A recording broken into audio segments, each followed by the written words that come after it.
Hadirin hadirat muslimin muslimat yang dimuliakan Allah subhanahu wa ta'ala, sampai masanya tiba, datang malaikat membawa kain kafan min nur, dari cahaya, lalu malaikat menampungnya, keluarlah roh sejuk terasa dari kaki, naik ke atas, naik, berhembuslah dia dari mulut.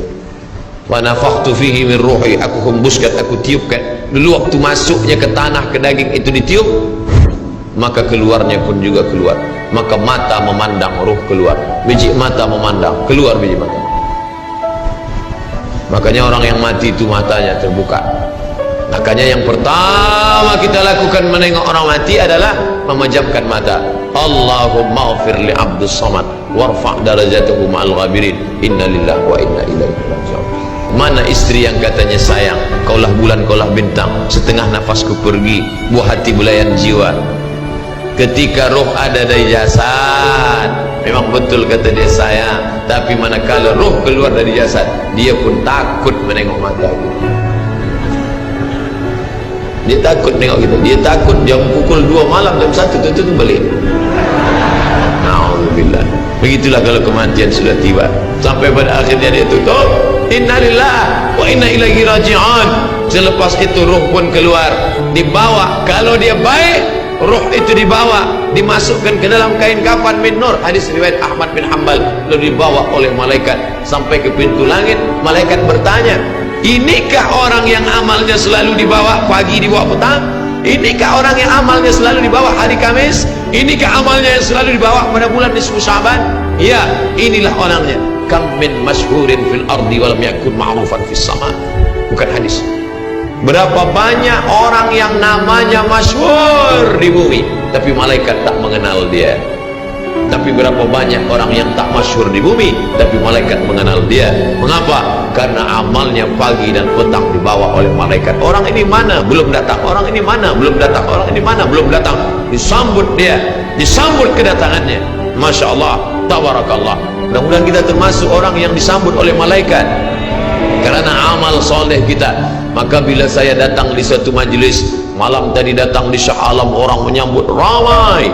Malam ini datang ke Masjid Muaz bin Jabal, ramai. Esok malam di Terengganu datang, tak tahu entah ramai entah tidak. Ramai. Dalam hati, hai Abdul Somad, apakah malaikat akan menyambut engkau nanti juga dalam keadaan ramai? Kalau engkau ikhlas, iya. Tapi kalau tidak ikhlas, na'udzubillah. Nabi Isra Mi'raj berjumpa dengan orang yang sudah lama mati. Bagaimana rasa kalian mati? Apa kata mereka? Seperti kambing yang dikuliti hidup-hidup, seperti tebasan pedang di tempat yang sama beratus kali, seperti kail mata pancing yang masuk ke dalam kulit yang basah, ditarik, disentapkan sehingga terikut dagingnya sampai keluar. Makanya selalu kita berdoa, Allahumma hawwin alaina fi sakaratil maut, taubatan qablal maut, taubat sebelum mati, wa rahmatan indal maut, dapat rahmat ketika mati, wa maghfiratan ba'dal maut, mendapatkan ampunan sebelum mati. Allahumma hawwin alaina fi sakaratil maut. Makanya doa selamat itu baca pelan, baca pelan, renungkan. Ini sekarang banyak orang baca doa selamat cepat-cepat. Maut, maut. Apa maut aja nih? Saya tak pernah menghafaz doa itu pakai kertas, tak pernah. Wa taubatan qablal maut, wa rahmatan indal maut, wa maghfiratan, belum pernah. Kenapa Ustaz boleh hafaz? Sebab dulu dibawa oleh ayah, dibawa oleh bunda, dibawa dalam acara tahlil, dibawa dalam kenduri orang mati, dibawa tiap hari telinga mendengar Tuan Imam membaca pelan, maka kita ingat, wa taubatan qablal maut wa rahmatan indal maut. Anak-anak kita ini walaupun mereka lari sana sembang sini, tapi telinga mereka mendengar. Dan anak-anak ini hafaz. Kadang anak hafaz, ibu bapa tak hafaz. Sebab apa? Sebab dia golden age, usia emas. Mereka hebat, mereka kuat ingatannya, menangkap hafazan itu begitu kuat. Maka kita ajarkan mereka doa itu pelan-pelan. Sebab bila kita ajar kuat-kuat, mereka balik, dia panggil ibunda, dia panggil, cuba engkau baca apa doa tadi? Maut. Apa mau aja nih? Sebab di Irak banyak orang mati, sebab di Suriah banyak orang mati, di Palestin banyak orang mati, di Rohingya banyak orang mati. Padahal maknanya amat sangat dalam. Allahumma hawwin alaina, ringankan kami fi sakaratil maut. Tidak ada gunanya amal banyak kalau tidak selamat dalam sakaratul maut. Makanya kita selalu minta kepada Allah, Allahumma khtim lana bi husnil khatimah wa la takhtim alaina bi su'il khatimah. Allahumma ja'al akhir kalamina, jadikan akhir kalam kami inda intihai ajalina, ketika ajal kami sampai, jadikan akhir kalam kami yang terakhir keluar dari mulut kami qaula la ilaha illallah Muhammadur Rasulullah. Allah. Ya, seorang takbir ini nak pergi perang, menghadapi sakaratul maut, penting juga takbir. Sebab di situ banyak segala macam godaan-godaan. Datang syaitan membawa air, katanya menjelang sakaratul maut itu haus, panas, haus, maka datang syaitan membawa air. Engkau sebut nama aku bagi air. Mau? Kata dia. Mau? Engkau mau? Sebut nama aku. Tapi bila iman kita kuat, maka dia tidak akan mampu untuk menggoda kita. Sampai kapan syaitan tak pernah berputus asa? Sampai bila? La'atiyannahum min baini aydihim, aku datang dari hadapan, wa min khalfihim, aku datang dari belakang, wa an aymanihim, aku datang dari kanan, wa an syama'ilihim, aku datang dari kiri. Datang dia, datang dari hadapan, datang dari belakang, datang dari kanan, datang dari kiri. Oleh sebab itu yang banyak tuan-tuan yang ada berada di sini, tolong berzikir semua. Subhanallah, subhanallah, subhanallah. Kenapa?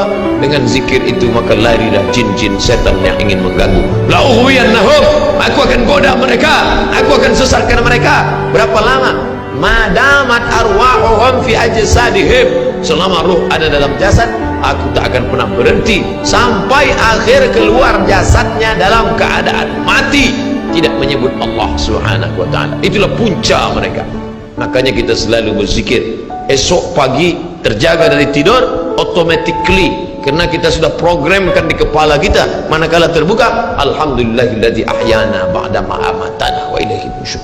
Selapar-laparnya orang beriman, manakala dia tengok makanan, terus saja dia ingat Allah. Allahumma barik lana fi ma razaqtana wa qina azabannar. Tapi ada setengah umat Islam, bila dah kenyang saja baru ingat Allah. Alhamdulillah. Bila tak kenyang tak ada ingat Allah SWT. Na'udzubillah. Oleh sebab itu maka inilah hidup yang singkat ini. Bila pernah kita bersedekah, itulah yang akan menolong. Laula akhartani ila ajalin qarib, kalau engkau beri aku umur panjang ya Allah, apa yang akan kulakukan? Fa as-sadaqah, aku akan bersedekah, wa akum minas salihin, aku ingin beramal saleh. Malam ini tajuknya Masya Allah, ini tazkirah terakhir, ini tazkirah akhir, last, dan tajuknya pun akhir pula. Mudah-mudahan ini tazkirah terakhir, tapi bukan terakhir bagi saya. Andai mati tidak masalah. Allahumma ja'al hayata ziyadatan li fi kulli khair.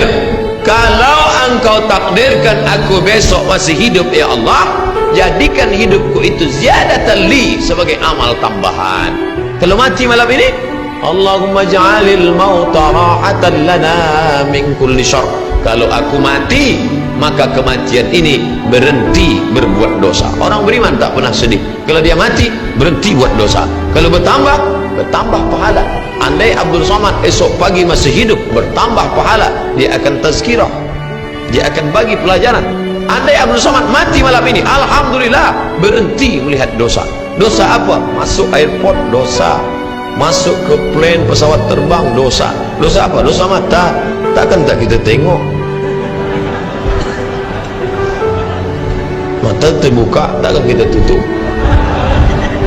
Maka orang beriman sentiasa menjaga dirinya, tak pernah dia berkeluh kesah, tak pernah dia mencaci maki. Kenapa aku matikan aku ya Allah? Kenapa umurku pendek ya Allah? Ridha kepada Allah. Itu yang selalu kita katakan, raditu billah rabba wa bil islami dina wa bi muhammadin nabiyan wa rasulah. Aku ridha. Ada yang lebih hebat daripada haji mabrur, ada yang lebih hebat daripada jihad fisabilillah, Ada yang lebih hebat daripada zikir dan baca Quran. Apa dia? Ridha biqada'illah, ridha menerima keputusan Allah. Makanya banyak lelaki yang ridha manakala meninggal istrinya, datang orang, apa tuan tak menangis? Aku ridha menerima ini, Ustaz.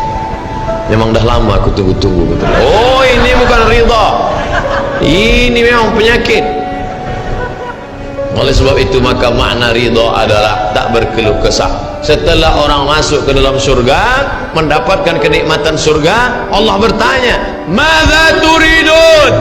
Hai penghuni surga, apa lagi yang kalian inginkan? Apa kata penghuni surga? Ridhaka. Tapi engkau sudah masuk surga, ada yang belum kami dapat. Apa dia? Ridhamu. Yang mendapatkan ridha Allah hanya orang yang ridha menerima keputusan Allah subhanahu wa ta'ala. Malam yarda biqada'i, sesiapa sahaja yang tak ridha menerima takdirku, walam yasbir bibala'i, yang tak sabar menerima ujianku, wal yatlub rabban siwaya, carilah Tuhan selain aku. Hadis ini dhaif. Tapi untuk targhib wa tarhib, untuk berikan semangat beramal, untuk fadail amal boleh dipakai, kerana ia bukan masalah akidah, bukan masalah halal haram.